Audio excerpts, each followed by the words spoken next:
안녕하세요, 생긴입니다. 11장 네트워크에 대해서 보도록 하겠습니다.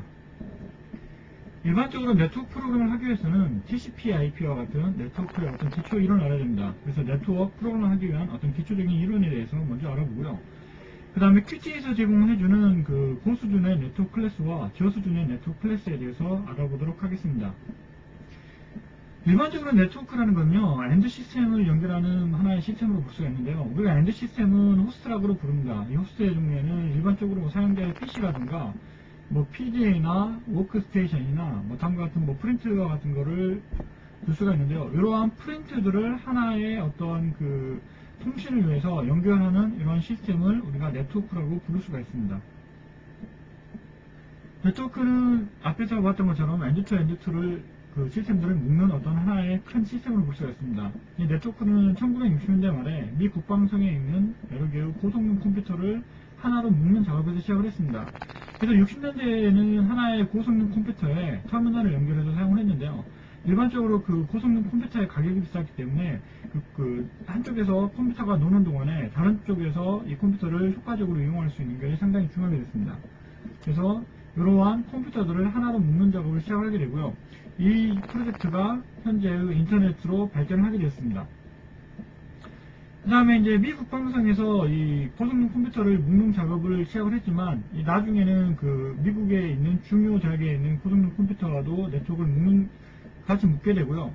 이때 이제 그 미국의 버클리 대학이라는 곳에서 유닉스를 개발을 하고 있었는데, 이 버클리대에 있는 유닉스에 그 소켓이라는 그 인터페이스를 이용해서 네트워크상에서 프로그램할 수 있는 어떠한 그 데이터 프로그래밍 시스템 콜이 생성이 되게 됩니다. 그래서 현재 일반적으로 우리가 네트워크 프로그램 한다는 거는 이제 BS 그 버클리대에 있는 그 소프트웨어 유닉스인 BSD의 소켓을 이용해서 프로그램을 하게 되고요. 그 다음에 1960년대 말에 그 미 국방성에서 네트워크가 시작을 해가지고 뭐 20년이 지났지만 20년이 지나는 동안 네트워크는 비약적으로 발전해가지고요. 현재에서는 대부분의 사용자들이 그 인터넷을 생활의 필수품으로 여기고 있습니다. 그래서 뭐 인터넷을 통해서 상품을 주문한다든가 이메일을 한다든가 뭐 싸이월드 등의 이러한 작업들을 하고 있습니다. 그래서 네트워크에서는 우리가 이제 프로토콜이라는 용어가 나오게 되는데요. 일반적으로 프로토콜이라는 것은 서로 다른 네트워크에 연결되어 있는 컴퓨터끼리 그 통신을 할 수 있도록 그 통신에 사용되는 상용 구역과 규정의 집합이라고 생각하시면 됩니다. 그래서 우리가 네트워크라고 우리가 그 사람들이 일반적으로 이제 우리가 프로토콜이라고 말할 수 있는 게 언어가 있는데요. 우리가 이제 전화를 통해서 사용자하고 통신을 하게 될 때 서로 똑같은 언어를 사용하고 있습니다. 뭐 예를 들면 한쪽에서는 한국어를 사용하고 있고 한쪽에서는 영어를 사용하고 있는 경우라 그러면 뭐 물론 이제 영어를 하는 사람이 한국어를 알거나 한국어 하는 사람이 영어를 하는 경우는 문제가 없지만 서로 자기 언어밖에 모르는 경우에는 서로 그 말이 통하지 않게 됩니다. 그래서 서로 한국어를 한다고 이렇게 서로 가정을 한다든가 아니면 서로 영어로만 주고받다든가 아니면은 뭐 서로 일본어로 주고받는다든가 요렇듯이 서로 통신을 할 때 서로 어떠한 언어로 주고받아야 될 것이냐에 대한 규정이 필요하게 됩니다. 그래서 이러한 거를 인터넷 프로토콜이라고 부르고요. 뭐 일반적으로 인터넷에서는 데이터의 전송을 위해서 TCP/IP라는 프로토콜을 이용하게 됩니다. 그리고 이제 TCP/IP 프로토콜 내에는 여러 가지 프로토콜이 같이 함께 포함이 되어 있는데요. 뭐 대표적인 우리가 인터넷에 사용되는 프로토콜을 보게 되면 그 인터넷 그 웹 서버하고 우리가 그 인터넷에서 웹을 사용하기 위해 사용되는 하이퍼 텍스트 트랜스퍼 프로토콜이라는 HTTP가 있고요. 인터넷에서 파일 전송에 사용되는 FTP라는 프로토콜이 있고요. 그 다음 인터넷에서 실시간 그 멀티미디어 데이터 전송에 사용되는 RTP라는 프로토콜이 존재하게 됩니다.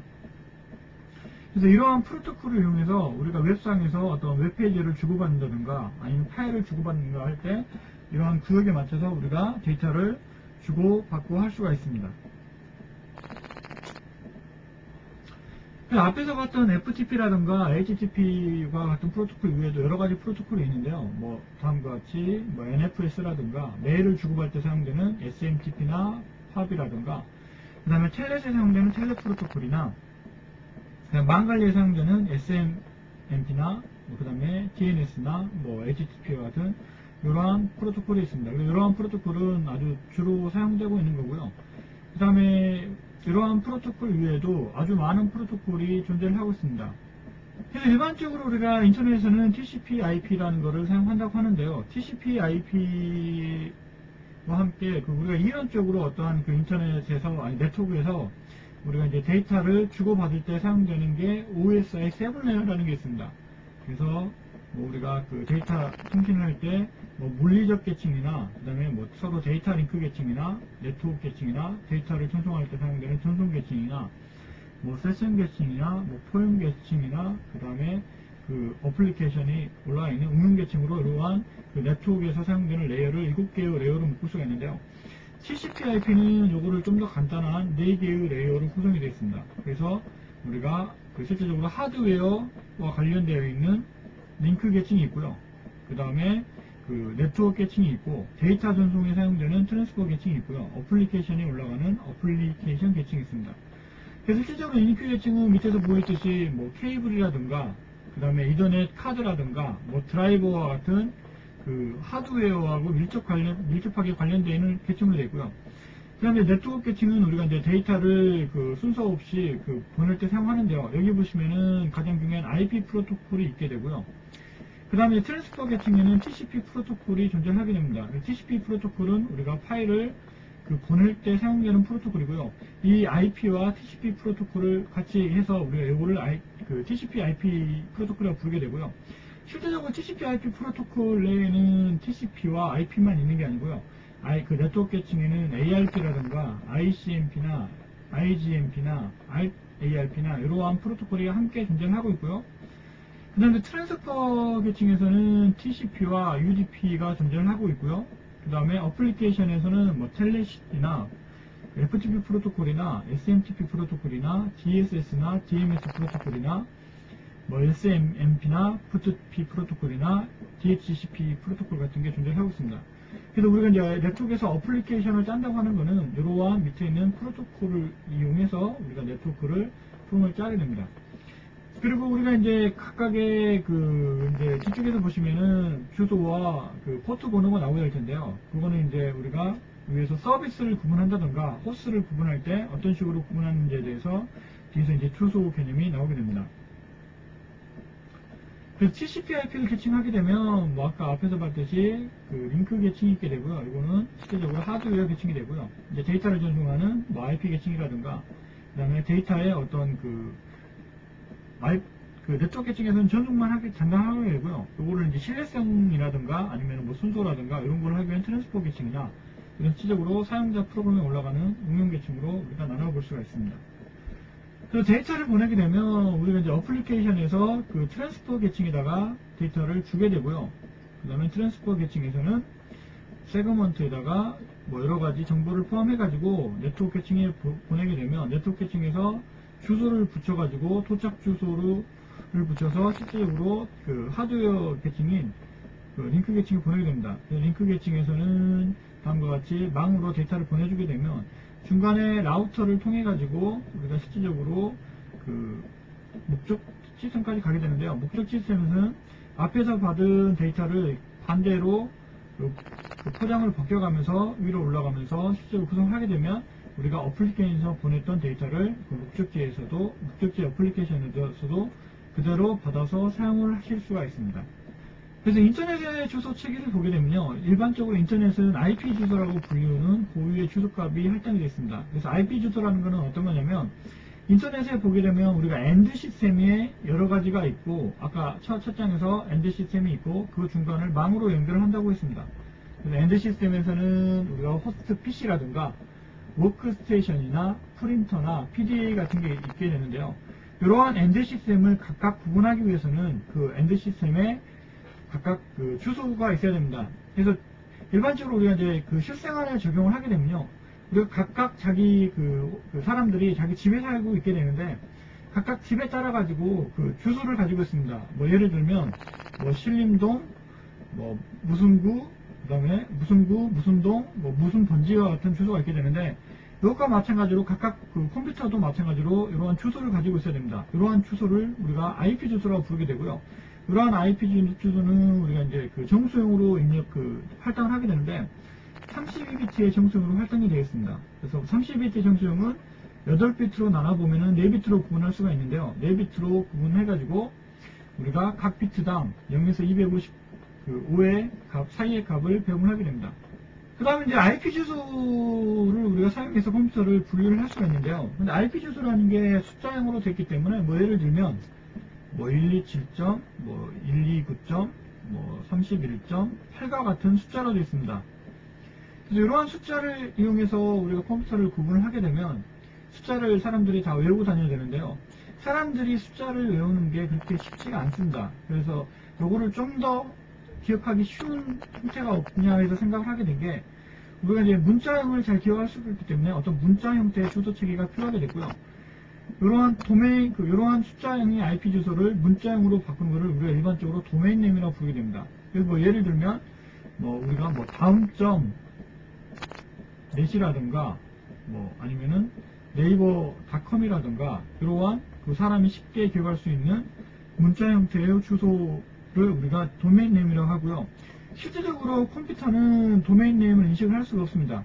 그래서 컴퓨터가 인식을 할 수 있는 것은 IP 주소이기 때문에 이러한 도메인 네임을 IP 주소 변경을 해주는 어떠한 그러한 시스템이 필요하게 되는데요. 이러한 시스템을 우리가 도메인 네임 서비스라고 하고요. 이러한 도메인 네임 서비스의 도메인 네임에 대한 IP는 도메인 네임 서버라는 곳에서 가지고 있습니다. 그래서 도메인 네임 서버에 요청을 해가지고 우리가 도메인 네임을 IP 주소로 받아올 수가 있습니다. 그래서 IP 주소를 좀 더 자세하게 살펴보게 되면요. IP 주소는 우리가 아까 말씀드린 것처럼 32비트의 로 되어 있다고 그러고요. 32비트를 각각 8비트씩 4개로 구분을 하고 있습니다. 그래서 4개로 구분하고 있는데 우리가 앞에서부터 하나, 둘, 셋, 4개의 비트로 구분할 수가 있는데요. 이 4개의 비트를 또 각각 우리가 각각 구분을 해서 뭐 클래스를 또 구분하고 있습니다. 그래서 첫 번째와 나머지 3개를 구분해서 사용하는 것을 클래스 A라고 그러고요. 첫 번째 2개의 비트를 하나로 묶고 뒤에 2개의 비트를 하나로 묶은 2개의 바이트를 하나로 묶은 거를 클래스 B라고 그러고요. 앞에 3개의 바이트를 하나로 묶고 마지막 바이트를 하나로 묶은 거를 클래스 C라고 합니다. 그래서 앞에서 이제 묶는 거와 뒤에서 묶는 거를 하는 이유는 뭐냐면요. 일반적으로 우리가 네트워크 어드레스와 호스트 부분, ID 부분으로 나눌 수가 있는데요. 이렇게 나누는 이유가 뭐냐면 우리가 일반적으로 어떤 회사 내에서 컴퓨터를 사용을 하게 되는데요. 예를 들면 뭐 삼성이라는 데서 컴퓨터를 하나만 사용하는 게 아니라 삼성이 안에는 컴퓨터가 여러 대가 있겠죠. 그러면 우리가 이제 삼성을 따로 구분을 하는 IP에 어떠한 부분이 있어야 될 것이고요. 삼성 내의 컴퓨터를 구분하는 어떤 부분이 있어야 됩니다. 그래서 이렇듯이 각각 회사에 따라서 구분하는 부분이 있어야 되는데요. 이거를 구분하기 위해서 앞에 바이트를 나눠서 구분하게 됩니다. 그래서 첫 번째가 회사나 도메인을 구분하기 위한 네트워크 ID 부분이 되고요. 그 회사 내에 컴퓨터를 각각 구분하기 위한 호스트 부분이 있게 됩니다. 근데 이거를 각각 나누는 이유는 어떤 이유가 있게 되냐면요. 뭐 삼성과 같은 회사에서는 컴퓨터가 아주 많겠죠. 하지만 뭐 중소기업이라든가 아니면은 뭐 소기업 같은 경우에는 컴퓨터가 아주 적을 수가 있습니다. 그렇기 때문에 각각 회사나 아니면은 사업체나 뭐 도메인마다 각각 호스트의 개수가 다르기 때문에 각각 원하는 호스트에 맞는 호스트 개수에 맞는 클래스를 선택해가지고 사용을 하면 됩니다. 그래서 실질적으로 이제 우리가 IP를 각각 호스트를 구분할 때 사용을 하게 되고요. 요거는 우리가 IP 단에서 사용을 하게 되는데 실질적으로 네트워크 카드 단에서는 IP 주소를 사용하는 게 아니고요. 48비트의 NIC라는 네트워크 인터페이스 카드 주소를 사용을 하게 됩니다. 그래서 뭐 도메인 네임은 사람이 기억하기 편한 주소이고요. IP 주소는 우리가 호스트를 구분하기 위한 주소인데 요거는 우리가 어플리케이션이나 운영 체계에서 값을 바꿀 수가 있고요. 그 다음에 네트워크 카드마다 카드마다 각각 네트워크 카드 제조국 공장에서 주소를 받아가지고 이렇게 입력해가지고 오는 게 있는데 요거는 네트워크 카드를 각각 구분하기 위한 48비트의 주소로 이렇게 3가지로 구분이 되어 있다고 생각을 하시면 됩니다. 우리가 호스트는 IP 주소를 이용해서 구분할 수가 있습니다. 그래서 우리가 호스트로 어떤 타깃으로 데이터를 보낼 때 어떤 IP 주소를 써서 그 호스트의 특정 호스트로 데이터를 보낼 수가 있습니다. 그 다음 호스트로 이제 데이터가 호스트에서 데이터를 받고 난 후에서는요, 그 타겟 호스트에서는 이제 데이터를 분류를 해서 각각의 응용 프로그램으로 데이터를 보내줘야 됩니다. 이때 이제 데이터로 응용 프로그램을 보내줄 때 어떤 응용 프로그램으로 보내줘야 되는 어떤 우리가 구분이 필요하겠는데요. 이때 이제 포트 번호라는 것을 이용해서 우리가 데이터를 호스트에서 데이터를 받아서 네트워크로 데이터를 받아서 응용 프로그램으로 데이터를 보내줄 수가 있습니다. 그래서 일반적으로 우리가 이제 뭐 텔레 프로그램 같은 경우에는 23번 포트로 데이터를 보내주면 되고요. FTP 같은 경우는 21번 포트로 데이터를 보내주게 되면 실질적으로 우리가 링크 레이어와 IP 레이어와 그 다음에 TCP 레이어와 그 다음에 어플리케이션 레이어로 데이터가 오게 되는데, 이 어플리케이션 레이어에서 뭐 FTP로 데이터를 보내겠지, 뭐 21번 포트로 오면 FTP로 보내게 되고요. 그 다음에 23번으로 오면 뭐 텔넷으로 보내는 것처럼 이러한 포트 번호를 이용해서 우리가 그 어플리케이션을 구분할 수가 있습니다. 그래서 우리가 포트 번호는 0부터 65,535번까지를 사용할 수가 있는데요. 그 중에서 우리가 이제 많이 사용되는 그 어플리케이션들의 포트 번호를 미리 지정을 해놓고 이 번호는 이제 다른 어플리케이션을 사용할 수 있게끔 구분해 놓고 있습니다. 이러한 거를 웰노운 포트 번호라고 부르게 되는데요. 뭐 다음과 같이 텔넷이나 FTP나 WWW나 POP3라든가 뭐 그 다음에 고포라든가 DNS와 같은 이러한 포트 번호들이 미리 지정이 되어 있습니다. 그 다음에 우리가 네트워크 프로그램을 하게 될 때는 일반적으로 클라이언트 서버 모델이라는 걸 사용하게 되는데요. 일반적으로 이제 서버와 클라이언트라는 거는 우리가 네트워크 같은 경우에는 클라이언트가 서비스를 요청을 해주면 그 서버가 그 서비스에 대한 처리를 해주고 응답을 해주는 구조로 되어 있습니다. 그래서 클라이언트 서버는 서비스 처리가 요청으로 되어 있고요. 일반적으로 서버는 클라이언트의 요청을 대기하고 처리를 해주게 되고요. 클라이언트는 서버에 정보나 서비스를 뭐 요청을 하고 이 서비스가 서버에서 처리가 돼서 응답이 오면 이 응답을 기다리는 호스트를 우리가 일반적으로 의미를 하고 있습니다. 그래서 TCP의 서버와 클라이언트를 보게 되면 뭐 TCP 서버 같은 경우에는 일반적으로 이게 우리가 소켓 프로그램을 할 때 사용되는 TCP 서버 구조인데요. 소켓을 열고 뭐 바인드하고 리슨하고 액셉트해서 클라이언트로부터 서비스가 요청이 될 때까지 기다리고 있습니다. 그래서 실제적으로 클라이언트에서 뭐 서비스 접속을 하고 나서 서비스를 요청을 하게 되면 이러한 서비스 요청에 대해서 처리를 해주고 이 서비스 요청에 대해서 처리를 해서 데이터 응답을 해주게 됩니다. 그럼 클라이언트는 응답을 받아서 뭐 사용자한테 처리된 결과를 보여준다든가 아니면 다른 적절한 행동을 해주게 됩니다. 그래서 일반적으로 우리가 네트워크 프로그램을 할 때는 서버와 클라이언트 구조의 네트워크 프로그램을 만들어서 사용을 하시게 됩니다. 그래서 우리가 이제 인터넷 서비스를 보게 되면요, 뭐 인터넷 개발은 초기에 유닉스 OS에서 채택이 됐고요. 아까 말씀드린 것처럼 버클리대에서 같이 개발이 되겠습니다. 그래서 버클리대에서 만들었던 소켓 인터페이스가 네트워크 프로그램의 기준이 되고 있는데요. 뭐 유닉스나 리눅스나 맥 OS X 같은 경우에 일반적으로 소켓을 사용을 하고 있고요. 윈도우 같은 경우에도 MS 윈도우즈 같은 경우에도 민속이라는 것을 이용해서 우리가 소켓 프로그램을 하고 있습니다. 이 소켓이라는 것은 우리가 원격 호스트를 연결해주는 어떤 매개차 역할을 수행하게 되고요. 우리가 인터넷 서비스에서 주로 사용되는 것은 뭐 원격 접속이나 뭐 파일 전송이나 뭐 전자 우편 전송 같은 것을 주로 사용하고 있습니다. 그래서 뭐 메신저나 뭐 온라인 게임이나 FTP나 텔넷 등에 대해 뭐 다양한 분야에서 사용을 하고 있고요. 그 중에서 이제 우리가 현대에서 가장 많이 사용되는 것 중 하나가 웹 서비스인데, 뭐 웹 서비스는 처음에 유럽에서 핵물리연구소에서 어떤 과학자들이 그 정보를 체계적으로 공유하기 위해서 시작을 했고요. 우리가 이제 웹이라고 부르게 되는 이유는 전 세계에 이제 네트워크가 연결이 되어 있는 모양들이 이제 거미집 모양으로 되어 있기 때문에 이러한 이름에서 유지가 됐고요. 그래서 거미집의 영어인 코브웹에서 그 앞에 있는 것은 떼고 뒤에 있는 것만 웹이라는 걸 이용해서 우리가 웹 서비스라는 이름을 붙였습니다. 그래서 웹 서비스는 우리가 이제 세계적으로 퍼져 있기 때문에 월드 와이드 웹이라고 부르고요. 뭐 이거를 뭐 간단히 줄여서 3CW라고도 부르고요. 일반적으로 우리가 이제 웹에서 그 문서를 기술할 때 사용되는 언어인 HTML이라는 언어와 이 HTML이라는 그 문서를 주고받을 때 사용되는 HTTP라는 프로토콜을 위해서 동작을 하게 됩니다. 그 일반적으로 웹 서비스는 GUI 환경에서 동작을 하게 되고요. 뭐 그래픽이나 사운드나 동영상의 멀티미디어의 정보들이 제공되고 있습니다. 그래서 Qt에서는 이러한 네트워크 프로그램을 할 수 있는 여러 가지의 클래스를 제공하고 있는데요. 고수준의 클래스와 저수준의 클래스를 제공하고 있습니다. 그래서 고수준의 클래스와 저수준의 클래스를 나누는 기준은 일반적으로 우리가 앞에서 봤던 뭐 HTTP라든가 FTP와 같은 프로토콜을 이미 구현해서 제공하고 있는 것을 고수준이라고 하게 되고요. 일반적으로 저수준이라고 하는 것은 우리가 앞에서 봤던 그 소켓을 직접 사용할 수 있게끔 해주는 것을 우리가 저수준의 클래스라고 합니다. 그래서 유닉스에서 뭐 Qt를 사용하지 않고 프로그램을 짜시게 되면요.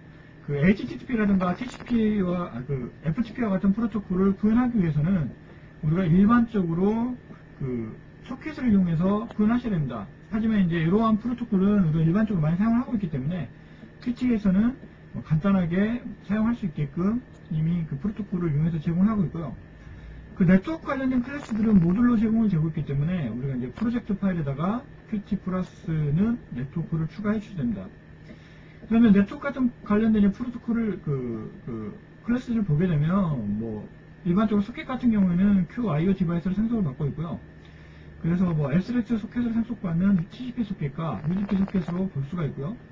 그 다음에 TCP 서버가 있고 호스트 인포나 그 다음에 URL을 다룰 때 사용하는 IP 주소를 다룰 때 사용하는 QURL 인포 클래스가 있고요. 그 다음에 그 HTTP 헤더라든가 호스트 주소를 사용할 때 어드레스라든가 뭐 네트워크 프록시나 그 다음에 FTP 프로토콜과 관계가 있는 QFTP나 HTTP 프로토콜과 관계 있는 QHTTP 프로토콜과 같은 이러한 클래스들을 우리가 그 Qt에서 제공을 하고 있습니다. 그래서 먼저 고수준의 네트워크 클래스를 보게 되면요. 우리가 인터넷 사용자들은 뭐 인터넷 검색이나 뭐 파일 다운로드 같은 서비스를 가장 많이 사용을 합니다. 그래서 Qt에서도 인터넷 검색과 파일 다운로드를 위한 클래스를 제공하고 있는데요. 우리가 인터넷은 QHTTP 클래스라는 것을 이용해서 웹 서비스를 사용할 수가 있고요. 그 다음에 파일 다운로드는 QFTP 클래스를 이용해서 우리가 데이터 전송을 사용할 수가 있습니다. 그래서 QHTTP 클래스는 웹 서비스에 사용되는 HTTP 프로토콜을 지원하기 위한 클래스고요. QHTTP 클래스는 네트워크상에서 데이터 전송에 사용되는 FTP 클래스, 프로토콜을 지원해주기 위한 클래스가 되겠습니다. 그래서 먼저 QHTTP 클래스를 보게 되면요. 웹에서 사용되는 HTTP를 구현할 때 사용을 하게 되는데, HTTP는 일반적으로 우리가 웹에서 문서를 만들 때 사용되는 언어인 하이퍼텍스트 마크업 랭귀지라는 이러한 언어로 되어 있는 문서를 전송할 때 사용되는 프로토콜이고요. TCP 프로토콜을 위해서 동작을 하게 됩니다. 그리고 HTTP 프로토콜은 실질적으로는 RFC 2616이라는 문서에 정의가 되어 있고요. 이러한 문서에 정의되어 있는 그 프로토콜의 내용을 보시면 HTTP 버전 1.1이라는 것을 우리가 QHTTP 프로토콜에서 이미 지정을 해서 사용할 수 있게끔 되어 있습니다. 그 다음에 HTTP 프로토콜은 요청 헤더와 응답 헤더로 구성이 되어 있는데요. 일반적으로 우리가 데이터를 요청을 할 때는 요청 헤더를 이용해서 보내게 되고, 서버가 응답을 할 때는 응답 헤더를 보내서 요청과 응답을 하게 되어 있습니다. 그래서 HTTP 같은 경우에는 우리가 이제 웹상에서 데이터 전송을 할 때 사용되는 프로토콜로서 TCP의 80 포트를 사용을 하고 있는데요. 아까 말씀드린 것처럼 이 80 포트는 웰로운 포트로서 다른 서비스는 사용할 수가 없습니다. 그리고 하나의 페이지가 다른 페이지로 연결이 되어 있는 어떤 연결할수록 링크가 되어 있는 하이퍼텍스트 환경에서 효과적으로 사용하는데요. 이러한 하이퍼텍스트는 우리가 아까 말씀드린 웹에서 사용되는 언어가 하이퍼텍스트로 구성이 되어 있다고 이미 말씀드렸습니다. 그래서 웹 클라이언트가 다음과 같이 웹 서버에 요청을 하게 되면 이 서버에는 다른 쪽으로 이렇게 하이퍼 링크가 걸려 있어가지고 우리가 링크를 클릭하게 되면 다른 쪽 서버로 이동을 한다든가 아니면 같은 웹 서버에 있는 다른 문서로 이동한다든가 하는 거를 할 수가 있고요. 이러한 문서 내에서는 우리가 HTML 문서뿐만이 아니라 오디오나 비디오와 같은 이러한 멀티미디어 어떤 멀티미디어와 함께 연관이 돼서 사용할 수가 있습니다. QHTTP 프로토콜의 예를 보면요, 뭐 다음과 같은 우리가 간단한 웹 프로그램을 제작할 수가 있는데요. 우리가 이제 그 헤더 파일에서 QHTTP 프로토콜을 사용하기 위해서 QHTTP 프로토콜을 정의해 놨고요. 그 다음에 QHTTP 프로토콜에 보시면 일반적으로 우리가 데이터 어떤 처리가 끝나게 되면 그 하나의 시그널을 발생을 할 수가 있게 됩니다. 이제 돈이라는 시그널을 사용할 수가 있게 되는데요. 이러한 시그널을 처리하기 위해서 앞에서 슬롯을 하나 정의해 놨습니다. 그 다음에 여기서 보시는 뭐 스탑이라든가 그 다음에 로드의 버튼을 처리하기 위한 뭐 슬롯을 다음과 같이 지정을 해놓고요. 그 다음에 앞에서는 그 앞에 있는 그 프로그램의 골격을 만들기 위해서 생성자에서 골격과 액션을 만들어서 지정을 해놓게 되고요.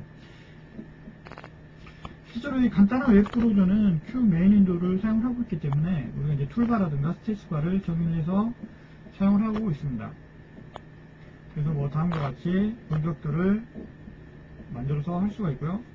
그 다음에 제일 마지막에 보시면 우리가 이제 HTTP 프로토콜을 사용하기 위해서 QHTTP 클래스를 다음과 같이 그 생성을 개체를 지정을 하고요. 그 다음 이제 우리가 스탑 버튼을 눌렀을 때는 그 QHTTP 보시면 어버트라는 메시지가 이렇게 되는데요. 이거를 불러서 그 현재 HTTP를 이용해서 데이터를 가지고 오는 거를 잠시 멈추게 되고요. 그 다음에 데이터를 불러오게 될 때는 우리가 이제 URL을 이용해서 데이터를 불러오셔야 되는데요. URL은 우리가 일반적으로 유니폼드 리소스 로케이션 해가지고 뭐 IP 주소라든가 뭐 도메인 네임과 같은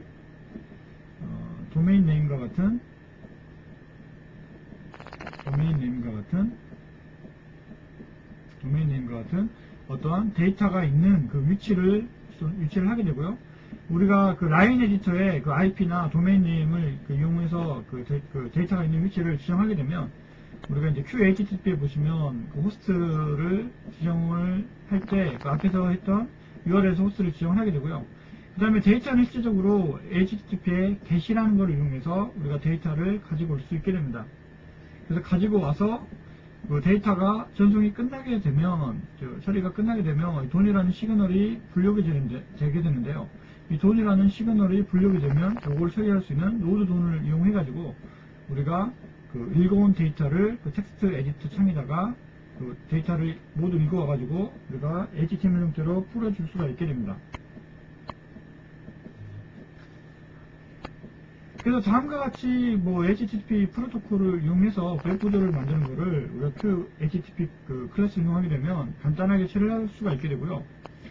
그 다음에 이제 최근 지금 Qt 4.3까지 그 기준에서 작성이 되어 있는데 Qt 4.4에 보시면 그 웹 서비스를 간단하게 처리하기 위해서 뭐 웹kit이라는 그런 그 프레임워크를 제공하고 있는데요. 웹kit이라는 프레임워크를 이용하게 되면 Qt 내에서 보다 웹 브라우저를 보다 더 쉽게 작성하실 수가 있게 됩니다. 그 다음에 우리가 앞에서 봤던 QURL 클래스가 나오게 되는데요. QURL 클래스는 RFC 2396과 관련되어 있는 네트워크 주소와 관련되어 있는 편리한 인터페이스를 제공하게 되는데 우리가 아까 말씀드린 것처럼 그 도메인 네임을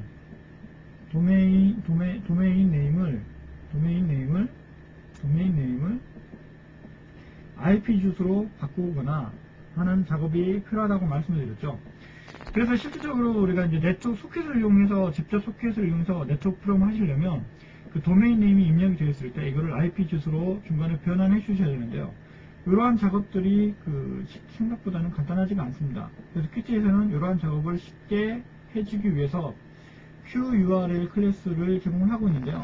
도메인 네임으로 입력을 하던 IP 주소로 입력을 하던 우리가 그 프로그램 내에서 사용할 수 있는 URL 주소로 바꿔오게 됩니다. 그래서 URL이라는 것은 아까 말씀드린 것처럼 인터넷에서 서버와 자원의 위치를 참고하기 위한 방법이고요. 여기에는 이제 뭐 접속할 그 주소뿐만 아니라 그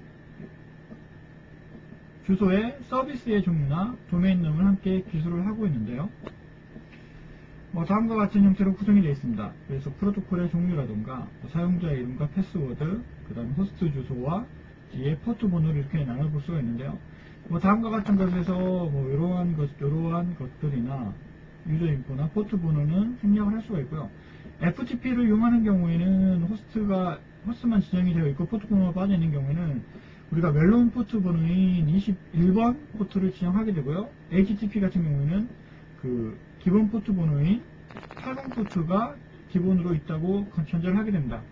하지만 이제 웹 서비스를 제공할 때도 80 포트 이외의 번호로 제공할 수가 있는데요. 이럴 때 포트 번호를 따로 주시려면 우리가 URL을 주시고 뒤쪽에다가 콜론 하시고 80과 같이 우리가 사용하는 포트 번호를 직접 주실 수가 있습니다. 그 다음에 우리가 이제 많이 사용되는 프로토콜 하나가 FTP라는 프로토콜이 있는데요. 이거는 호스트 간의 파일 교환에 사용되는 표준 프로토콜이고요. 우리가 서버에서 파일을 내려받게 하거나 아니면 파일에 서비스를 올려받게 하는 서비스를 제공하고 있습니다. 그 다음에 FTP에서 우리가 접속하고 있는 일반적으로 해당되는 시스템에 사용자 계정이 필요하게 되는데요. 우리가 이제 사용자 계정 없이도 접속할 수 있는 그 FTP 서버가 있는데 이런 거를 익명 FTP 서버라고 부르게 됩니다.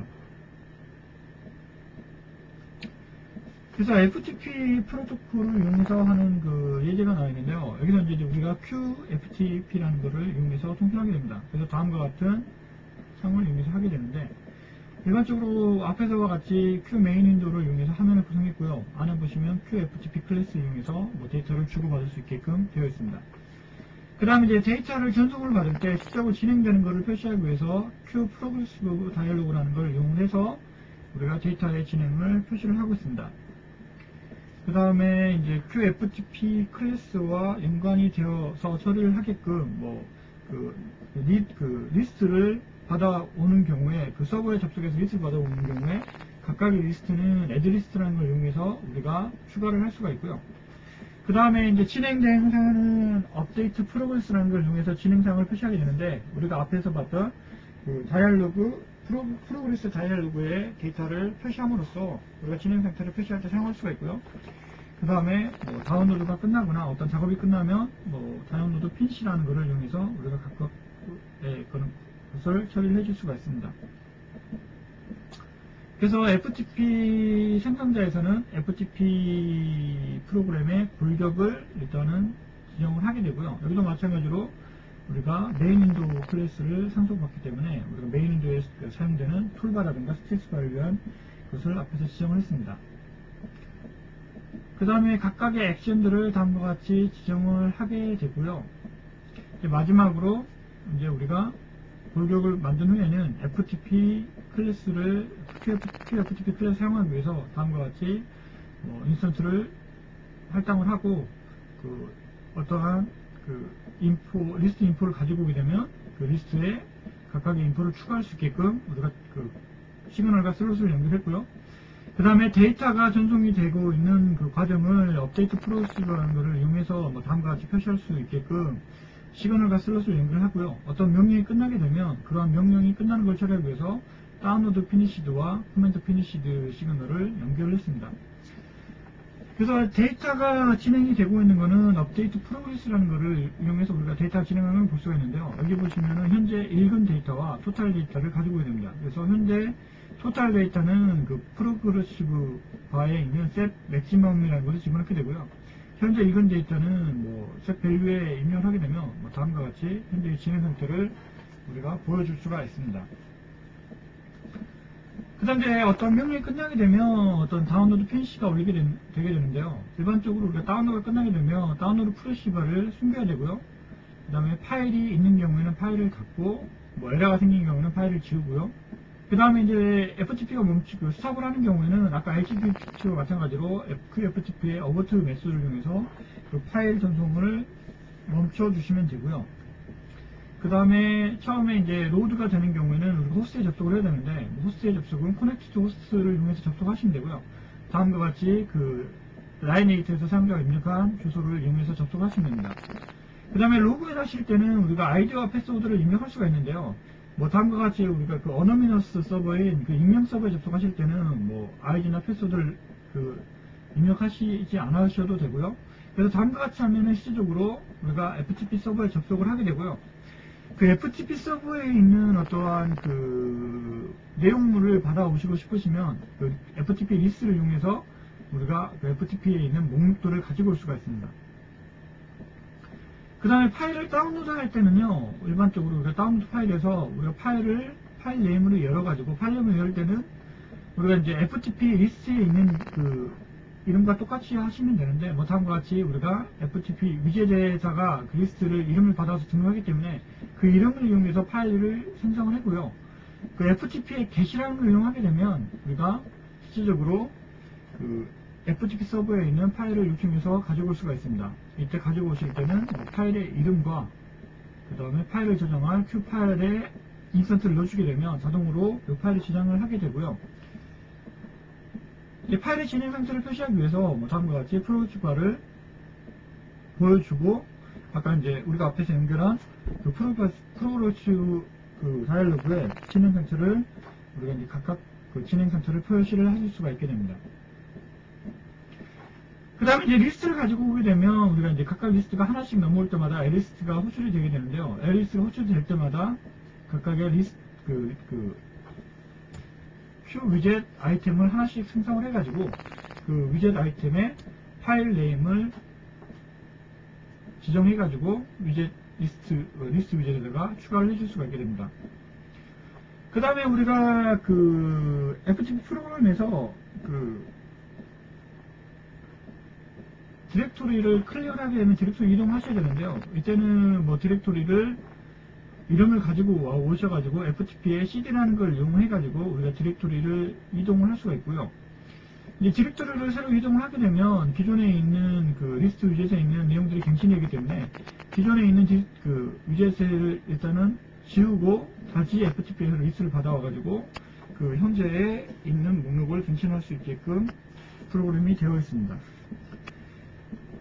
그래서 앞에까지 해서 우리가 HTTP 프로토콜과 FTP 프로토콜을 이용할 수 있는 QHTTP 클래스와 QFTP 클래스에 대해서 봤습니다. 그리고 QT에서는 그 소켓과 같은 저 수준의 네트워크 클래스를 제공하고 있는데요. 우리가 이제 아까도 말씀드렸듯이 네트워크 프로그래밍은 일반적으로 버클리대에서 개발을 한 BSD 소켓을 이용하게 되는데, QT에서도 마찬가지로 그 소켓과 유사한 그 클래스를 제공하고 있는데요. 뭐 TCP용으로 TCP 서버와 TCP 소켓 클래스를 제공하고 있고요. UDP용으로 UDP 소켓 클래스를 제공하고 있습니다. 그래서 TCP 서버 클래스는 TCP 서버용을 제공하고 있고요. TCP 클라이언트를 위해서 TCP 그 소켓을 제공하고 있고요. 그 다음에 UDP 클라이언트를 위해서 UDP 소켓 클래스를 제공하고 있습니다. 그리고 TCP 소켓과 UDP 소켓 클래스는 Q abstract 소켓 클래스를 성숙하고 있다는 것을 우리가 앞에서 봤습니다. 그래서 Q abstract 클래스를 먼저 보게 되면요. Q abstract 클래스는 일반적으로 우리가 I/O 장치에 사용되는 Q I/O 디바이스 클래스를 성적을 받고 있고요. 세 가지의 소켓 클래스를 지원하고 있는데, 신뢰성이 높은 TCP 소켓을 지원을 하고 있고요. 그 다음에 낮은 속도 신뢰성을 제공하고 있지만 빠른 속도를 제공하는 UDP 클래스를 UDP 소켓을 지원하고 있고요.